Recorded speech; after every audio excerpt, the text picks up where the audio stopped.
Oke, selamat siang sahabat jiwa. Sampai ketemu kita di hari ini, hari yang kita tunggu-tunggu, hari Kamis Manis. Ya, tanggal 23 Juli 2020. Ya, bincang jiwa kita pada siang hari ini, kita mengambil tema Gema Cermat. Apa itu Gema Cermat? Nanti kita akan bahas lebih lanjut. Nah, narasumber kita hari ini, salah satu apoteker kece kita, dari instalasi farmasi Rumah Sakit Jiwa Mutiara Sukma, Mudrika Darajati SPAM APT, biasa kita panggil Mbak Rika. Bagaimana kabar Mbak Rika? Alhamdulillah sehat Mbak Wanti. Ya, tetap semangat ya. Insya Allah tetap semangat. Oke, di siang hari ini kita akan berbincang-bincang tentang Gema Cermat. Selama kurang lebih 30 menit ke depan. Nah, saat ini bersama saya, belum perkenal diri ya, saya Naswanti.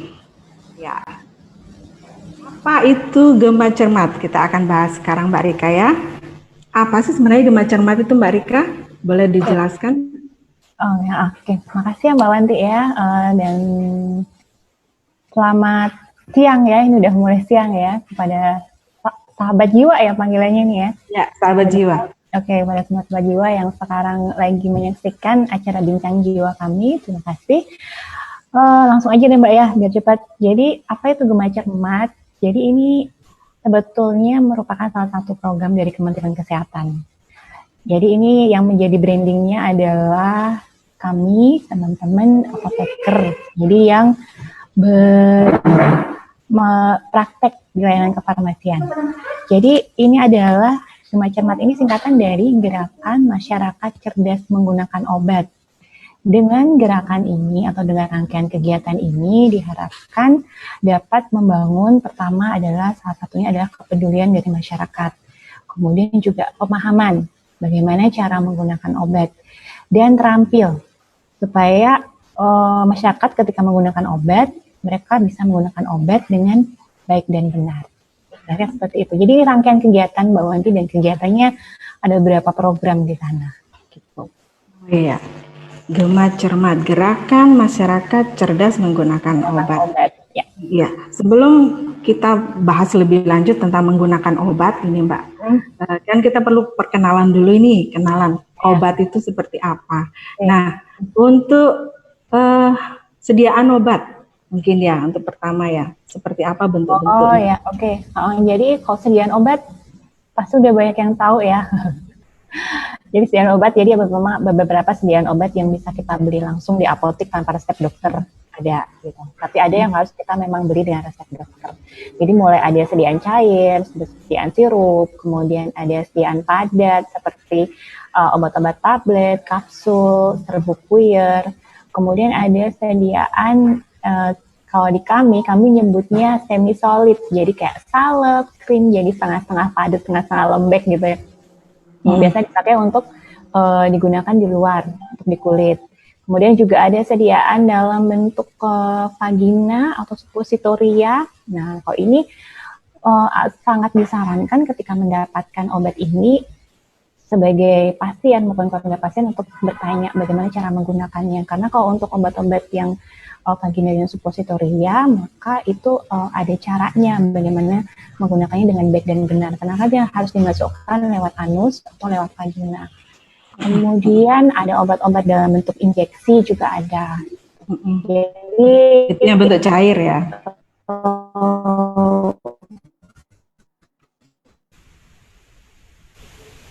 Halo Mbak Rika. Iya. Bentuk cair. Oke Mbak, halo, connection unstable. Koneksinya kayaknya ya. Iya.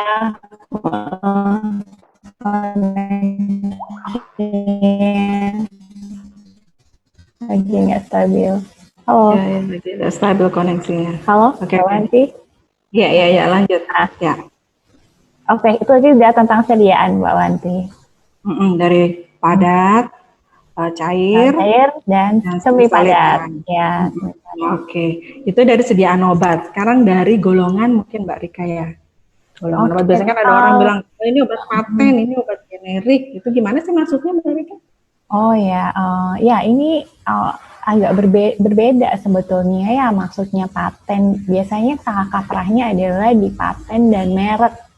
Nah ini, jadi kalau obat paten ini adalah obat yang hak patennya dimiliki oleh si penemu pertamanya. Contohnya yang kita kenal cukup lama itu adalah obat aspirin. Nah, obat aspirin ini penemunya ya si aspirin ini yang dari isi obatnya kan acetil itu. Nah untuk yang ini dia dalam jangka waktu tertentu hak patennya hanya dipegang oleh aspirin. Jadi tidak boleh ada yang bisa memproduksi obat tersebut. Nah kemudian ketika hak patennya sudah selesai maka formulasinya harus bisa disebarkan ke produsen yang lain untuk bisa dibuat kopinya. Nah, kopinya inilah yang kemudian kita kenanya dengan obat generik. Obat generik ada dua macam, yaitu generik berlogo dengan logo generik atau obat generik bermerek. Nah, ini sebetulnya yang kita sebut obat bermerek tadi ya, obat generik bermerek sebetulnya. Jadi, kalau obat merek belum tentu dia paten, karena dia bisa jadi merek itu adalah kopinya. Kopi dari, ya, karena hak patennya sudah selesai. Gitu. Kalau sekarang udah agak sedikit sih, kalau dulu karena masih jarang produsen farmasi, jadi banyak beberapa obat yang masih dipegang hak patennya, tapi sekarang banyak yang sudah selesai hak patennya sehingga banyak produsen farmasi yang sudah bisa memproduksi obat tersebut. Jadi sekarang yang kebanyakan beredar di pasaran adalah obat generik. Dibedakan jadi dua, obat generik berlogo dengan obat generik bermerek. Jadi yang bermerek itu ya sebenarnya generik bermerek sih. Hanya kita hanya lebih mengenalnya selama ini untuk mereknya saja. Karena yang kita utamakan sebetulnya adalah isi atau komposisi obatnya. Kandungannya ya. Oke, itu sahabat jiwa ya tentang sediaan dan golongan obat. Nah, sekarang bagaimana sih cara masyarakat untuk biar mudah pemahamannya tentang obat ini, Mbak Rika, ada enggak tips-tips dari apoteker ini? Oh ya, Mbak Wanti. Jadi itu tadi salah satu program dari Gema Cermat tadi, salah satunya yang ingin dihasilkan adalah tadi supaya masyarakat mulai peduli terhadap obat yang mereka gunakan, masyarakat mulai paham dan terampil dalam menggunakan obat dengan baik dan benar. Nah, dari program Gema Cermat tadi sebenarnya banyak karena dia ada rangkaian kegiatan, jadi ada beberapa program yang dicanangkan oleh Kemenkes. Salah satunya adalah program Dagu Sibu. Ini joinnya Kemenkes bersama dengan Ikatan Apoteker Indonesia. Jadi ada kegiatan yang namanya Dagu Sibu, yaitu di mana kami para apoteker diharapkan untuk ikut mensosialisasikan baik ke masyarakat secara individu, ke tingkat kecil misalnya ibu PKK maupun ke anak sekolah itu tentang Dagu Sibu, yaitu da itu cara mendapatkan, gu itu menggunakan, si cara menyimpan, dan bu cara membuang. Jadi dari apoteker kami digregetkan untuk selalu mensosialisasikan tentang Gema Cermat. Ini salah satunya adalah tentang Dagu Sibu. Dagu Sibu. Boleh dijelaskan satu-satu nih Mbak Rika? Dari da dulu. Nah, bisa. Oke. Da, ini tentang bagaimana cara mendapatkan obat. Nah, cara mendapatkan obat itu ada dua hal yang harus diperhatikan, yaitu obat apa yang akan kita beli dan di mana kita akan membelinya, Mbak Wanti dan Sobat Jiwa ya. Jadi memilih, jadi kita pilih golongan obat selain dari bentuknya, kemudian juga dari tadi paten atau generik. Nah, ada juga golongan obat berdasarkan logonya. Jadi Sobat Jiwa kalau ngelihat obat-obatan beli di apotek, bisa dicek di sana. Ada obat berlogo hijau, ada logo biru, ada logo merah dengan huruf K. Ada juga yang obat narkotik dengan logo narkotika. Nah, Biru dan hijau. Ini termasuk golongan obat bebas dan bebas terbatas. Jadi boleh dibeli tanpa resep dokter. Dibelinya di mana? Bisa di toko obat berizin, apotek, klinik yang sudah ada izinnya, atau di rumah sakit. Boleh. Nah, kemudian untuk yang golongan lingkaran merah ada huruf K, itu adalah obat keras, itu harus dibeli dengan resep dokter. Kenapa? Karena golongan obat tersebut memang diperlukan pengawasan ya sobat jiwa. Jadi nggak bisa asal kita sakit terus asal beli gitu, enggak. Karena gejala yang sama belum tentu memiliki diagnosa penyakit yang sama. Jadi untuk obat yang golongan lingkaran merah dengan huruf K itu sebetulnya tidak boleh dibeli tanpa resep dokter. Kemudian obat golongan narkotika dengan logo narkotika yang ini pasti harus dengan resep dokter, nggak bisa nggak. Kalau beli nggak pakai resep dokter ini bandar ini jadinya. Ya. Contohnya Mbak Rika kalau yang logo hijau. Logo hijau sama logo biru ya. Ini biasanya obat-obat penurun demam, sirup anak. Nah, itu biasanya ada di sana, dia masuk di golongan lingkaran biru dan lingkaran hijau. Ya, jadi itu bisa di toko obat berizin. Jadi kalau ngelihat, mungkin misalnya kayak di supermarket besar itu mereka jual obat juga. Nah, itu sebetulnya mereka masuk di golongan toko obat berizin. Dan di sana, di sana minimal penanggung jawabnya adalah D3 farmasi. Pasti ada. Jadi memang mereka kayak mungkin boleh nyebut merek nih. Jadi misalnya kayak di Hypermart, Transmart mungkin lihat ada jual obat. Nah itu karena mereka toko obat berizin. Tapi yang mereka jual hanya yang di golongan hijau dan biru saja. Nggak boleh jual di yang di golongan obat keras. Itu nggak boleh. Golongan obat keras ke atas, golongan obat keras, kemudian golongan obat narkotika itu hanya bisa didapatkan mulai dari apotek, kemudian di klinik yang sudah berizin dan di rumah sakit. Di mana ketiga sarana ini pengawasnya atau penanggung jawabnya adalah seorang apoteker. Oke. Kita lanjut sekarang ke GU. GU itu adalah gunakan. Jadi kalau menggunakan obat nggak boleh asal-asalan. Nanti ngelihat sirupnya enak langsung ditenggak, enggak juga Mbak. Karena sirup anak rasa stroberi, denger-denger kalau anak malah suka. Malah pengen terus. Sakit agak sedikit sakit langsung minum obat. Malah minta ya. Jadi harus diperhatikan dosis, frekuensi dan lama penggunaan. Itu yang paling utama pada saat menggunakan obat. Dosis sesuainya dengan tadi apakah 3 kali sehari atau 2 kali sehari. Nah, 3 kali sehari berapa sendok takar, 2 kali sehari berapa sendok takar, ya, sudah ada aturannya di sana. Jadi untuk selalu pastikan untuk melihat di brosur atau membaca di brosur di kemasan obat. Karena untuk golongan obat yang golongan biru dan hijau, karena tadi ya bisa di toko obat berizin ya biasanya nggak pakai etiket gitu. Kecuali kalau yang di apotek, di rumah sakit, klinik itu ada etiket obatnya. Nah itu dibaca di sana di kemasannya. Terkait dosisnya, kalau dimintanya hanya 500 mg atau hanya 1 tablet ya, yang diminum yang itu. Jadi jangan melebihi, karena jangan melebihi dosis yang dianjurkan, karena takutnya nanti bukan hanya efek terapinya tercapai, nanti kelebihan kadar dosis dalam darah itu juga berbahaya. Jadi selalu pastikan dosis, kemudian frekuensinya tadi, kalau frekuensinya misalkan 3 kali sehari, 2 kali sehari, nah ini sebetulnya yang dimaksudkan adalah kalau misal 3 kali sehari, diharapkan tiap 8 jam diminumnya. Ya, tapi kalaupun tidak bisa, karena ada waktu tidur kan ya, sobat jiwa kalau diganggu tidurnya, lumayan kalau minum jam 12 malam, boleh dengan mengurangi jam tidurnya. Jadi kalau jam tidurnya 6 jam, bolehlah. Jadi kalau 3 kali sehari, 24 kurangi 6 itu kan 18. Nah, dibagi 18 bagi 3.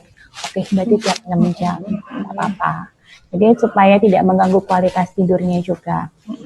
Terus kalau 2 kali sehari tadi, misalnya 2 kali sehari berarti tiap 12 jam. Seperti itu. Kalau 1 kali sehari berarti diharapkan tiap 24 jam. Tapi intinya tadi juga kalau ada kesulitan tanya ke apotekernya pada saat penebusan obat. Kalau bingung jangan takut nanya deh ya. Jadi sobat jiwa kalau ada pas nebus obat gitu terus bingung ragu, silakan bertanya karena hak pasien adalah untuk mengetahui tentang obat dan terapi yang diterima. Itu sudah satu tugas apoteker. Kemudian tentang lama penggunaan. Nah, ini juga lama penggunaan juga harus diperhatikan kalau memang diberikan obat, terutama ini adalah obat antibiotik. Jadi kalau memang dokternya resepkannya untuk 5 hari, ya itu harus dihabiskan. Meskipun gejalanya sudah hilang, terapi antibiotik memang harus dihabiskan dan minimal itu adalah 5 hari terapi. Karena takutnya nanti kalau kurang dari 5 hari, bakterinya nggak tuntas, obatnya nggak tuntas untuk menghajar bakterinya, nanti bakterinya justru akan lebih kuat atau lebih resisten terhadap obat berikutnya. Jadi kalau terutama antibiotik sih ini Mbak. Dan kalau pada saat penggunaan ada terasa keluar efek samping tidak nyaman, ini harus segera periksa. Kalau tidak bisa sanggup, mungkin jarak tempat prakteknya dokter terlalu jauh, minimal harus pergi ke sarana pelayanan kesehatan terdekat, boleh ke puskesmas dan sebagainya gitu. Mungkin alergi obat ya. Iya, mungkin karena tadi bisa jadi karena melebihi dosis atau mungkin frekuensinya tidak sesuai dengan aturan minumnya. Nah, bisa jadi akan jadi ada efek samping obat yang muncul karena penggunaan. Ya, ke frekuensi ini Mbak, kembali ke frekuensi. Ya. Kira-kira obat, apakah bisa semua obat yang dikurangin jam tidur itu, ataukah hanya obat-obat tertentu yang bisa dikurangi jam tidur itu? Kalau sepanjang pemahaman atau yang pernah saya baca, justru yang jarang itu adalah obat yang harus diperhitungkan jam tidur. Itu agak sedikit. Jadi dalam artian obat yang strict harus 24 jam itu yang sedikit. Jadi kalau yang sekarang kayak seperti terutama obat antibiotik sih yang paling utama yang agak strict Mbak. Karena kadang ada beberapa dia yang harus diminumnya atau diberikan interval tiap 6 jam. Antibiotik terutama yang memang harus strict. Kenapa? Karena untuk antibiotik memang diharapkan kadar obat dalam darah atau kadar obat antibiotiknya untuk tetap stabil di dalam darah supaya tetap untuk bisa menghajar si bakteri ini. Karena dia ada kadar yang harus dicapai. Karena kalau dia turun, takutnya si obat antibiotiknya nggak cukup kuat untuk menghajar bakterinya jadi lebih kebal lagi, lebih sensitif. Ya, biasanya yang strict untuk itu ada obat-obat antibiotik yang terkait dengan jam tidur itu harus, nggak bisa di-excuse deh kalau harus tiap 6 jam ya harus 6 jam kayak gitu. Seperti obat pusing seperti itu masih bisa ya karena obat pusing, obat nyeri gitu karena itu ya. Ya mungkin lebih amannya ya sahabat jiwa saat periksa ke dokternya nanti dikasih obat ini ditanyain aja langsung ke dokternya ya. Ini kira-kira bisa nggak dok dikurangin jam tidur gitu ya? Atau saat menerima obat di apotekernya saat beli obat ditanya detailnya biar nggak salah. Yep. Oke, itu yang gunakan. Nah sekarang yang C. C ya untuk simpan. Oke. Untuk penyimpanan obat ini memang keluarga, pasien dan semua masyarakat kita harapkan untuk tahu bagaimana cara menyimpan obat yang baik dan benar. Karena dengan menyimpan obat baik dan benar, kualitas obat terjaga. Nah ini juga akan berefek pada kualitas terapi atau pengobatan yang diterima. Jadi kalau nyimpannya nggak benar, obatnya jadi nggak berkhasiat. Nah, obatnya nggak berkhasiat, jadi ya udah minum 3 kali sehari, 4 kali sehari, tahu nggak ada efeknya. Oke, kalau untuk penyimpanan, yang pasti 4 yang utama kalau nyimpan obat tuh Mbak Wanti dan sobat jiwa ya, itu simpan di tempat yang kering, tidak lembab. Pakai bolpen saya kayak ngajar ini. Tempat kering, lembab, kemudian kering, tidak lembab, tidak terkena sinar matahari langsung, dan jauhan dari jangkauan anak. Yang paling penting terutama dijauhkan dari jangkauan anak. Karena kadang kan ya ibu-ibu kan jadi kadang ditaruh di tempat yang secara tidak sadar ternyata itu mudah, nanti tiba-tiba ada temennya datang bawa bayi kan dijangkau. Nah, karena takutnya nanti tadi kalau dipakai untuk mainan anak-anak, kalau dipakai mainan aja nggak apa-apa, takutnya nanti dikira permen diminum. Nah, ini akan jadi lagi dengan rasa gitu ya. Ya, jadi dikiranya permen bentuknya lucu-lucu, warna-warni dimakan. Nah, nanti terpaksa harus bawa ke IGD. Jadi 4 yang tadi utama adalah tempat yang kering, tidak lembab, kemudian tidak terkena sinar matahari langsung, karena sinar matahari ini cukup panas, dia akan merusak efektivitas obat, kemudian jauhkan dari jangkauan anak. Dan ini, jangan disimpan di mobil. Ini yang sering beberapa terutama yang aktivitasnya mobile nih Mbak Awanti, Sobat Jiwa biasanya suka naruh obat-obatan di mobil. Nah, ini sebaiknya jangan, karena suhu di mobil ini nggak stabil, dan kalaupun lagi panas itu bisa di atas 30 derajat. Rata-rata obat penyimpanannya di bawah 30 derajat. Kalau di atas 30 derajat itu bisa merusak obatnya. Jadi belum kadaluarsa dia udah bisa rusak. Kalau udah rusak nggak bisa kita gunakan lagi. Itu Mbak Nanti. Kemudian tadi contoh yang itu kan utama untuk semua, hampir untuk semua obat, mau yang bentuknya sirup, bentuknya padat, bentuknya cair.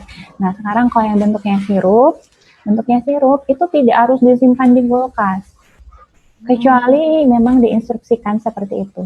Jadi kalau sirup tidak harus disimpan di kulkas. Jadi walaupun dia sudah dibuka, yang penting yang kriteria yang awal tadi, tempat yang kering, tidak lembab, tidak terkena sinar matahari langsung, jauh dari jangkauan anak, dan tidak di dalam mobil. Nggak apa-apa. Jadi walaupun sudah dibuka, nggak harus disimpan di kulkas. Karena takutnya kalau di kulkas, suhunya kan dingin itu Mbak Wanti ya, Sobat Jiwa, dia antara 2 sampai 8 derajat di sana. Itu nanti sirupnya malah jadi agak membeku, kemudian nanti bisa jadi lebih kental, kemudian bisa jadi ada endapan karena dingin tadi. Jadi karena walaupun dikocok itu nanti bisa berubah kekentalannya bisa berubah, nggak seperti di awal. Jadi tadi kalau obat sudah berubah fisiknya, warnanya, baunya, bentuk fisiknya sudah tidak sama seperti di awal, kita udah golongkan sebagai obat rusak. Jadi tadinya mau nyimpen aman, bisa jadi rusak gitu. Jadi selalu perhatikan, jadi rusak nggak bisa digunakan lagi. Jadi yang paling penting adalah untuk selalu membaca kemasan atau brosur yang ada di dalam kotak obat. Itu jangan lupa gitu. Kemudian untuk obat-obat seperti obat vagina, obat supus, itu yang mudah meleleh. Karena memang didesain untuk mudah meleleh obat-obat tersebut. Nah, itu baru disimpan di kulkas, tetapi bukan di freezer. Di kulkas pintu, bagian pintu, bukan di freezer ya. Karena beda lagi, kalau freezer itu suhunya udah di bawah 0 derajat. Jadi kalau di bawah 0 derajat, takutnya sama, si obatnya nanti malah justru menjadi terlalu padat, dan bisa jadi khasiat atau komposisi obatnya dia akan mengalami gangguan juga karena disimpan di bawah suhu 0 derajat. Kemudian untuk obat yang tipe spray, nah ini yang termasuk golongan yang mudah meledak. Jadi harus diperhatikan, terutama yang paling utama ya tadi, jangan taruh dalam mobil dan jangan terkena sinar matahari langsung karena dia mudah meledak. Itu dia Mbak Wanti, yang Sobat Jiwa tentang bagaimana menyimpan obatnya. Belum kita lanjut ini Mbak Rika. Ini sahabat jiwa bisa langsung jika ada pertanyaan ya tulis di kolom komentar, nanti kita akan bahas bersama. Kebetulan sudah ada yang bertanya ini Mbak Rika. Dari Mbak Yuni Santika. Oke, Mbak Yuni. Pas momennya pas juga. Apakah obat sirup yang sudah dibuka aman untuk disimpan dan dikonsumsi kembali? Apabila bisa, bagaimana sebaiknya cara penyimpanan yang benar? Nah, yang sudah dibuka ini Mbak Rika. Tadi ya kayak Mbak Yuni, tadi udah saya sampaikan ya, untuk obat sirup itu tidak disimpan di kulkas, kecuali jika memang di kemasannya disarankan seperti itu. Tapi saya juga belum pernah ya, karena varian obat ini banyak banget nih, Mbak Wan, tiba-tiba, jadi saya jujur saya nggak hafal semua. Tapi yang paling penting adalah selalu baca cara pakai, dan semua keterangannya ada di brosur atau di kemasan obat. Selalu baca itu setiap kali kita mendapatkan obat. Kemudian untuk yang sirup tadi tidak boleh di kulkas. Kalau sudah dibuka boleh. Ini biasanya obat sirup ini anak nih biasanya, obat penurun demam, obat batuk ini biasanya ibu-ibu nyimpan ya. Yang paling utama adalah tadi dia Mbak Yuni, jadi simpan di tempat yang kering, tidak lembab, tidak terkena sinar matahari langsung, tidak di dalam mobil, kemudian jauhkan dari jangkauan anak. Dan kalau ada etiketnya, jangan dilepas etiketnya. Biarkan dia etiketnya ada di situ. Oke. Kemudian tadi kalau obatnya, jadi biasanya kan pada awal kita pakai, biasanya obat memang paracetamol, obat penurun demam gitu biasanya. Kemudian kalau obatnya kan pada saat kita menuangkan di awal kan kita tahu warnanya apa, kemudian kekentalannya seperti apa. Nah, misal penyimpanannya sudah sesuai kriteria tadi, kemudian 1 bulan kemudian mau dipakai lagi, dicek lagi, pastikan tidak ada perubahan kekentalan, tidak ada perubahan warna, tidak ada perubahan bau. Insya Allah itu baik-baik saja. Karena kalau untuk obat sirup, ketika dia memang sudah kita katakan rusak, dia biasanya akan berubah kekentalannya. Mbak Wanti, Mbak Yuni, obat jiwa, dia akan berubah kekentalannya. Entah itu nanti kalau dia memang ada bakterinya atau dia banyak jamurnya, dia akan berubah kekentalannya. Dan pasti akan berubah baunya. Jadi memang salah satu indikatornya, beberapa indikatornya tadi obat rusak tadi. Kalau sudah dia berubah warna, dia berubah rasa, berubah bentuk. Nah kalau obat sirup, kekentalannya dia berubah. Kalau obat padat, obat tablet, dia udah agak benyek misalnya gitu. Oh dulu warnanya kuning, kok sekarang jadi warnanya oranye. Nah seperti itu sudah berubah. Kalau sudah berubah bentuknya, sudah tidak boleh digunakan lagi meskipun masa kadaluarsanya masih panjang. Berarti kalau obat sirup tadi masih bisa digunakan ya, iya. Masanya 1 bulan pun masih bisa ya? Iya, selama tidak ada perubahan.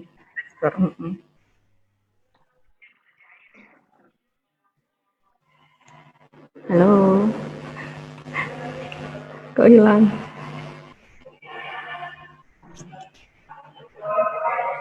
Ya, koneksinya.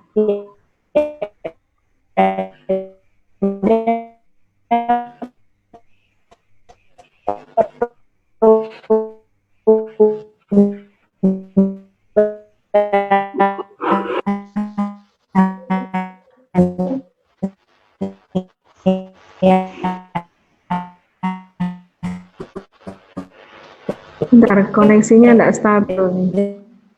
Ya perubahan fisik.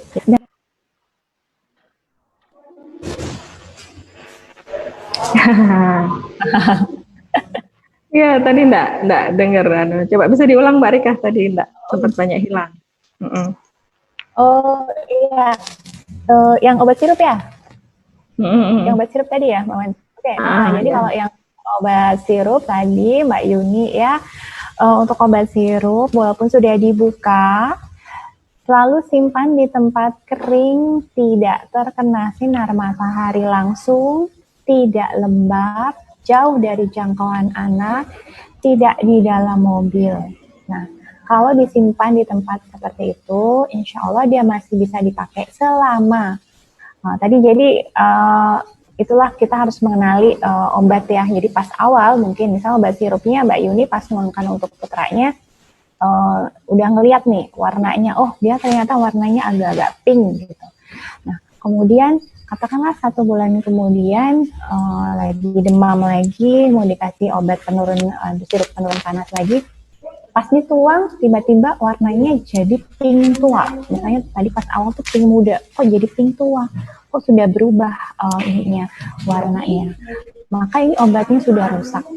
Jadi obat rusak tadi kriterianya adalah antara lain dia berubah warna, kalau obat padat dia berubah warna, obat sirup juga berubah warna, kemudian ada perubahan kekentalan, terasa pas nuang, kok dulu kok ini dulu pas nuang tuh agak encer, kok sekarang jadi agak kental. Nah, itu berarti obatnya sudah rusak. Kemudian tadi ada perubahan warna. Kalau obat-obat, karena memang salah satu hal yang dikhawatirkan terhadap obat-obat yang sudah dibuka itu adalah kontaminasi dari bakteri. Nah, ini salah satunya adalah dengan bau. Jadi biasanya kalau dia sudah terkontaminasi oleh bakteri, dia ada perubahan bau di sana. Nah, itu. Oke, itu di cara penyimpanan ya. Sekarang kita beralih ke buang. Oke, ini terakhir. Sudah disimpan, kemudian tadi karena ada yang rusak ya, atau mungkin karena sudah kadaluarsa mau dibuang. Nah, ini ada cara-caranya juga. Yang paling utama adalah selalu memisahkan obat dari kemasan aslinya. Paling utama. Jadi kalau obatnya obat tablet, lepaskan dia dari blisternya, lepaskan dia dari kemasan aslinya. Jangan dibuang kemasannya utuh-utuh bersama dengan obatnya. Ini adalah salah satu cara supaya tidak terjadi penyalahgunaan atau ada orang yang usil yang kemudian mendaur ulang kembali obat tersebut. Ini juga salah satu masyarakat juga harus ikut mengurangi supaya tidak ada orang yang memanfaatkan situasi gitu. Jadi sobat jiwa kalau mau buang obat, paling utama adalah pisahkan obat dari kemasan aslinya. Kalau obat padat, tabletnya dibuka, dikeluarkan dari blister, kemudian dihancurkan, masukkan dalam plastik, boleh campur dengan air, boleh dicampur dengan tanah, dan masukkan di tempat sampah. Jadi dicampur dengan air atau tanah, masukkan dalam plastik, bisa dibuang ke tempat sampah.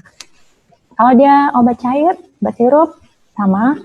Jadi keluarkan dia dari botol aslinya, cairannya, masukkan dalam plastik, kemudian bisa campur dengan atau diencerkan dengan air, dan bisa juga dicampur dengan tanah. Atau bisa juga dibuang ke wastafel atau aliran air. Jadi pas di wastafel itu pas digrojok sambil sama kerannya dinyalakan. Jadi itu ada pengenceran di sana. Yang paling utama adalah untuk tidak membuang obat antibiotik, karena contoh obat antibiotik ada bentuk tablet, ada bentuk cair. Nah, ini paling tidak diperbolehkan adalah membuang antibiotik cair ke dalam kloset. Karena nanti ditakutkan obat antibiotik tadi akan mengganggu, karena kan di kloset, di septic tank itu kan juga ada bakteri sebetulnya, bakteri untuk mengurai BAB tadi. Nah, ini takutnya bakterinya mati semua. Iya, jadi nggak bisa lanjut, pembusukannya terhambat di sana. Antibiotik seperti itu. Kalau padat seperti tadi, jadi keluarkan dari kemasan aslinya, kemudian dihancurkan, kan bisa dimasukkan ke plastik, campur dengan air atau tanah. Sama dengan obat salep. Yang paling penting adalah kalau ada obat salep berarti digunting. Yang penting buangnya itu nggak boleh utuh-utuh. Jangan dibuang dalam bentuk utuh, untuk mengurangi penyalahgunaan. Karena banyak kasus penyalahgunaan, salah satunya mereka dapatnya dari mungut-mungut gitu ya Mbak Wanti, sobat jiwa. Ya, kadang-kadang hal sepele ya kita buang, udah kadaluarsa, keburu kita buang semua, ternyata dampaknya ketemu orang yang kreatif jadi bahan lain gitu ya. Oke, Mbak Rika. Yep. Mungkin sahabat jiwa ada yang mau ditanyakan, silakan langsung ke chat di kolom komentar. Udah ada lagi belum ya?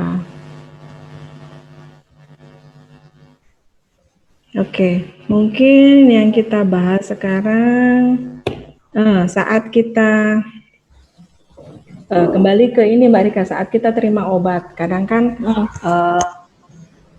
sahabat jiwa ini mungkin malu ya mau tanya, jangan.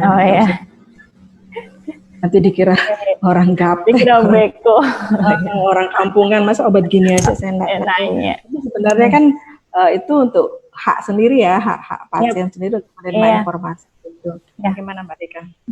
Oke, itu selain hak pasien, kewajibannya juga sebetulnya, kewajiban dari tenaga farmasi yang ada di sarana kesehatan tersebut. Jadi ada juga salah satu program kerjasama dengan Kemenkes, bagian dari Gema Cermat juga nih Mbak Wanti dan Sobat Jiwa, itu namanya 5O. Tanya 5O.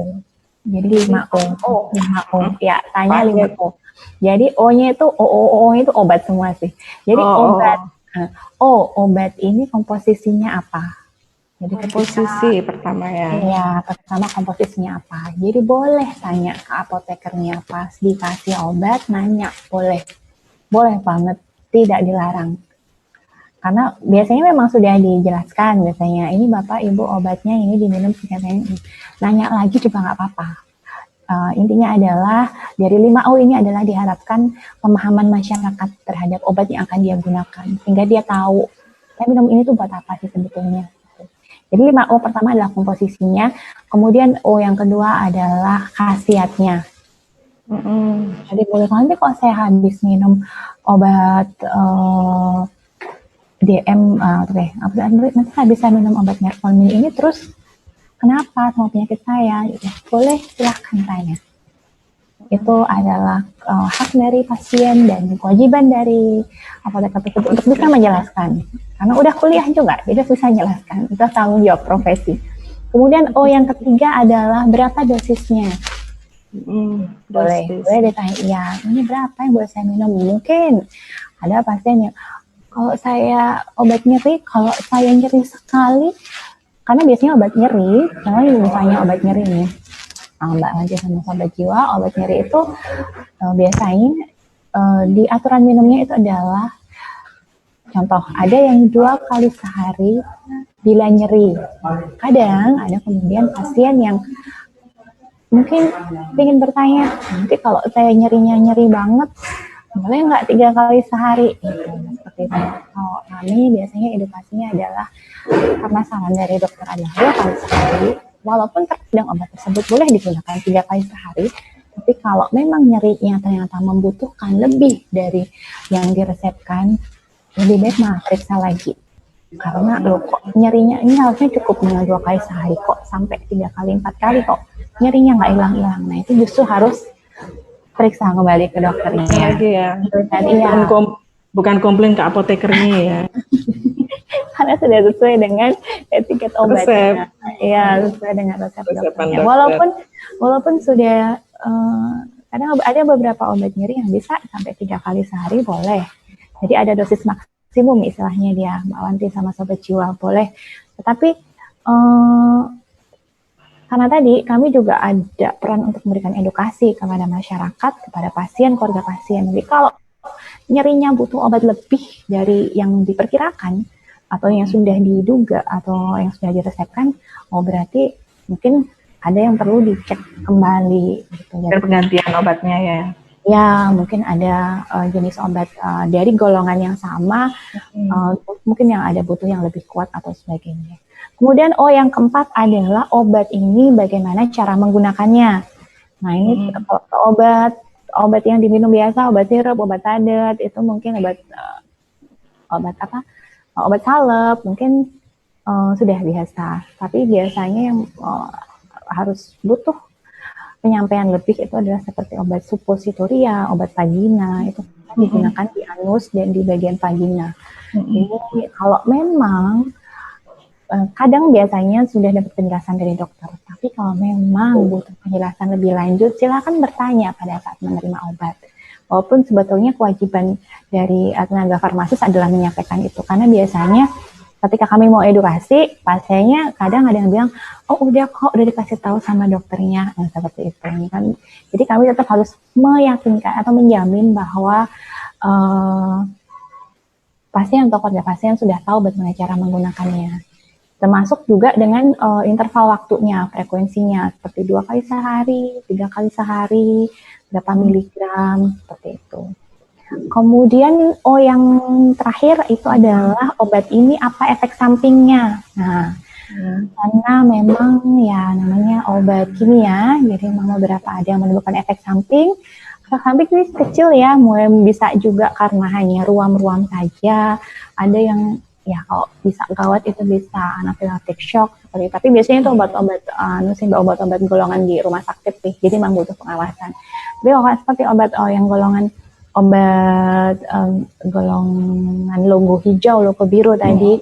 Obat bebas.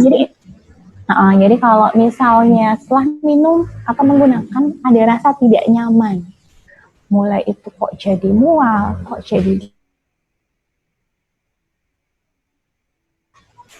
langsung dihentikan minum obatnya dan pergi ke fasilitas pelayanan kesehatan terdekat untuk segera dicek kondisi fisiknya, apakah memang karena alergi obat atau jangan alergi makanan, bisa jadi. Jadi pas barengan ya. Iya, bisa jadi gitu. Jadi memang harus selalu diperhatikan, terutama kalau untuk obat-obat yang pertama kali baru dikonsumsi. Bisa juga efek sampingnya sakit kepala, itu juga ada. Jadi intinya ketika obat ini baru pertama kali kita konsumsi, kemudian ya harus perhatikan reaksi fisik kita. Kalau obat yang udah sering sih biasanya nggak apa-apa ya, Mbak Wanti sama Sobat Jiwa, kayaknya nggak apa-apa biasanya. Kalau Mang saya biasanya minumnya nggak apa-apa. Biasanya obat-obat baru gitu. Karena efek samping itu tidak hanya di obat antibiotik ya. Jadi obat-obat semuanya hampir sih ada efek sampingnya, tapi kemungkinan munculnya itu kecil seperti itu. Gitu. Kalau seandainya Mbak Rika ada sahabat jiwa, saya minum obat ini cocok. Kalau saya pusing, saya minumnya langsung sembuh, tapi jantung saya berdebar. Nah, itu sebenarnya boleh nggak sih Mbak Rika? Nah, itu sebetulnya berarti kan ya udah ngerasa ya, udah tahu bahwa wah habis minum ini pusing saya hilang, tapi jantung saya berdebar. Sebenarnya kok jantung berdebar itu juga tidak aman sih ya Mbak Wanti. Karena kalau jantung berdebar itu kan berarti denyut jantungnya dia lebih cepat dari biasanya. Nah, bisa jadi memang ada efek dari obat tersebut yang dia memang memberikan efek ke reseptor yang ada di jantung. Bisa jadi seperti itu. Jadi kalau kami sih sarannya jangan diminum ya. Jangan minum yang jenis itu lagi ya. Iya, jangan minum yang jenis itu lagi. Jadi itu mungkin sudah waktunya untuk diperiksakan ke dokternya. Apalagi sering sakit kepala gitu. Kalau sering sakit kepala ya, kalau hanya sakit kepalanya sekali, 2 kali dalam setahun mungkin nggak apa-apa. Tapi kalau hampir setiap bulan atau setiap pekan ada sakit kepala, sebaiknya coba untuk diperiksakan. Karena memang itu gejala. Itu gejala dia, Mbak Wanti, Sobat Jiwa, sakit kepala itu gejala. Diberi obat selesai gitu, tapi dia tidak akan dia akan hilang gejala tapi tidak menyembuhkan penyakit. Bisa jadi itu adalah penyakit yang lain yang itu kalau dibiarkan saja nanti bisa terlambat pengobatannya. Karena kan biasanya itu ya sakit kepala gitu ya. Ada keluhannya lain sebenarnya ya penyakitnya. Oke. Adakah pertanyaan dari sahabat jiwa? Iya. Kita salam-salam dulu yang bergabung ini Mbak Rika.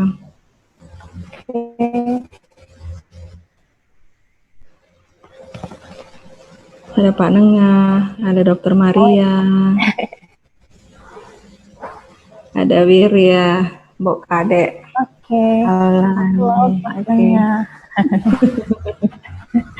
Oke, untuk ini bagaimana masyarakat bisa cerdas menggunakan obat itu tadi ya, bagaimana kita cara mengenal obat itu sendiri, golongan-golongan obat.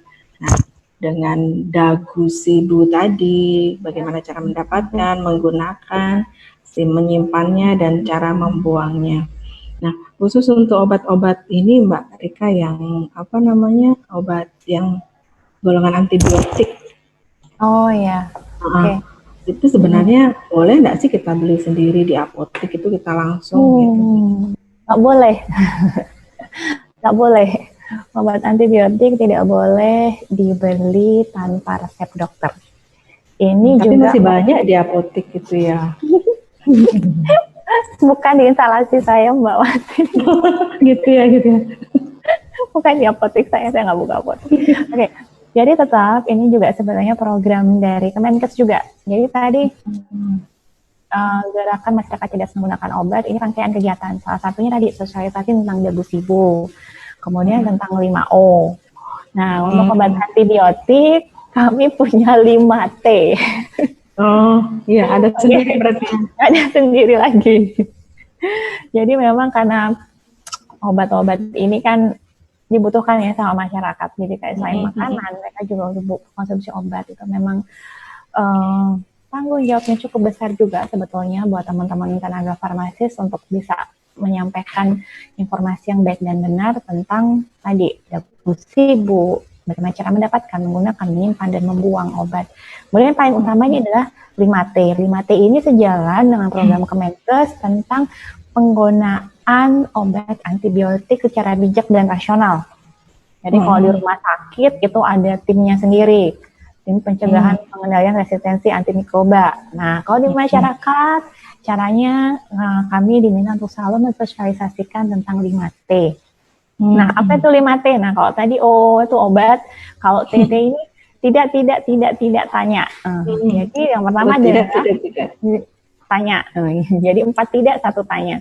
Jadi tidak yang pertama adalah untuk tidak membeli antibiotik tanpa resep dokter.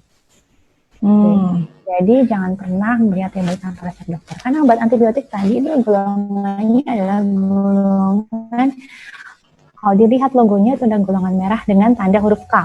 Obat keras harus dengan resep dokter. Ya, karena tadi belum tentu obatnya, belum, bakteri itu banyak sekali. Dan obat antibiotik itu banyak macamnya, tergantung pada bakteri yang menyerang. Yang pertama. Tidak beli tanpa resep dokter, tidak digunakan selain pada infeksi bakteri. Karena infeksi bisa juga muncul dari virus. Kayak yang sekarang Mbak Wanti dan Sobat Jiwa, infeksi virus corona, seperti itu. Jadi infeksi hanya dari bakteri, jadi bisa jadi virus. Kemudian yang 3 adalah tidak menyimpan antibiotik untuk persediaan di rumah. Seperti di awal tadi sudah kami sampaikan ya, Mbak Wanti dan Sobat Jiwa, bahwa obat antibiotik itu harus dihabiskan. Jadi kalau dokternya resepkan untuk 7 hari, untuk 7 hari ya walaupun gejalanya sudah hilang, tetap harus 7 hari diminum sampai habis. Jadi tidak boleh menyimpan, jadi tidak boleh ada sisa penggunaan obat antibiotik yang ada di rumah. Kemudian P yang keempat, tidak memberikan antibiotik kepada orang lain. Nah, ini yang biasanya sering terjadi, ya mungkin terlalu baik gitu ya, jadi sebagian terlalu baik, ada yang sakit-sakit demam-demam dikit, terus ini udah saya kasih amoxicillin, saya punya sisa, no, nggak boleh, itu tidak boleh, karena itu juga tidak sesuai, karena demamnya belum tentu juga karena infeksi, karena bakteri. Jadi itu ya. Kemudian P yang kelima adalah tanyakan kepada apoteker terkait informasi obat antibiotik. Jadi kalau ke apotek atau ke rumah sakit silakan tanyakan informasinya apabila Bapak dan Ibu atau Sobat Jiwa dapat resep obat antibiotik. Jadi Jadi kalau untuk obat antibiotik tadi ada 5T, tidak beli tanpa resep dokter, tidak gunakan selain pada infeksi bakteri, tidak simpan obat antibiotik untuk persediaan di rumah, tidak memberikan antibiotik sisa kepada orang lain, dan tanyakan informasi terkait antibiotik kepada apoteker yang Anda temui baik di rumah sakit maupun di apotek. Dan satu lagi nih Mbak Wanti, jadi infeksi itu ada bermacam-macam. Jadi ada untuk antibiotik itu hanya khusus untuk infeksi karena bakteri. Jadi kalau infeksinya karena virus dia tidak akan bisa digunakan dan memang bukan tujuan terapinya. Jadi contoh infeksi yang tidak karena bakteri itu contohnya adalah batuk pilek tanpa sesak. Nah itu berarti dia tidak, jadi dia nggak perlu antibiotik. Influenza, flu tidak perlu antibiotik. Ya, jadi kalau flu itu nggak bisa minum amoxicillin. Coba aja, nggak minum amoxicillin juga sembuh kok pasti. Yang penting jaga daya tahan tubuhnya, asupan makanan minumnya diperbaiki. Kemudian cacar air, itu karena virus, jadi nggak bisa pakai antibiotik. Campak, gondong, luka kecil, kemudian saya udah punya luka, Kak ini terbuka, terinfeksi, saya kasih antibiotik. Nggak perlu, luka kecil nggak perlu pakai antibiotik. Karena sekali minum antibiotik minimal 5 hari. Sekali antibiotik itu pernah masuk ke tubuh, minimal 5 hari harus dikonsumsi. Kemudian, dan yang pasti belum tentu juga tidak sesuai dengan terapi juga, karena belum tentu luka kecilnya butuh menggunakan antibiotik. Kemudian diare, kalau dia antibiotik gitu. Nah, kalau diarenya cair dan tidak berdarah, tidak perlu antibiotik sebetulnya. Nah, karena kalau ada darah baru, karena pasti ada infeksi di saluran pencernaannya, nanti butuhkan antibiotiknya. Tapi kalau dia diare cair, tidak ada darah, tidak perlu antibiotik. Kemudian demam berdarah dan hepatitis. Jadi itu contoh dari infeksi yang tidak membutuhkan antibiotik. Iya. Memang banyak sekali ya kejadian di masyarakat, kadang dikit-dikit antibiotik. Iya, terutama kalau flu. Flu nggak perlu antibiotik. Biar afdol bahasanya gitu ya. Iya, katanya iya. Tapi sayang karena nanti kalau penggunaan antibiotiknya tidak terkontrol, tidak diawasi oleh dokter maupun apoteker, dia nanti akan jadi resisten, bakterinya akan lebih kebal. Jadi nanti saat pasien sudah benar-benar membutuhkan, badannya ini benar-benar membutuhkan antibiotik, nanti akan sampai pada tahap tidak ada lagi antibiotik yang bisa digunakan. Gak cocok mau dikasih yang generasi terbaru pun nggak generasi 1, karena bakterinya udah sering kehantem, jadi bakterinya terus dia memperbaiki sistem pertahanan dirinya. Dia udah kebal. Karena memang ada kasusnya, banyak kasusnya kayak gitu, Mbak Wanti, di rumah sakit umum yang besar-besar yang jadi rujukan-rujukan gitu. Bukan rujukan COVID ya, maksudnya yang udah tingkat-tingkat tinggi gitu. Udah di Sutomo, berarti di Ketamalankusumo, beberapa teman kami dapat pasien seperti itu. Yang udah karena udah keseringan. Iya, ternyata memang setelah ditanya keluarga riwayatnya, salah satunya adalah suka mengkonsumsi antibiotik tanpa resep dokter. Sakit dikit antibiotik, sakit dikit antibiotik. Seperti itu.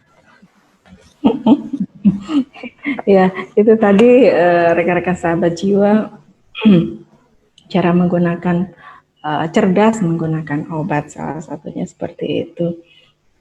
Adakah pertanyaan lagi biar tidak kita closing kelewat?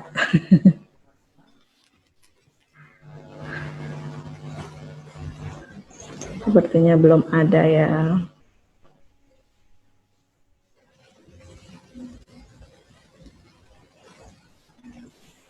Oke, ada yang mau dibahas lagi atau closing statement Mbak Rika?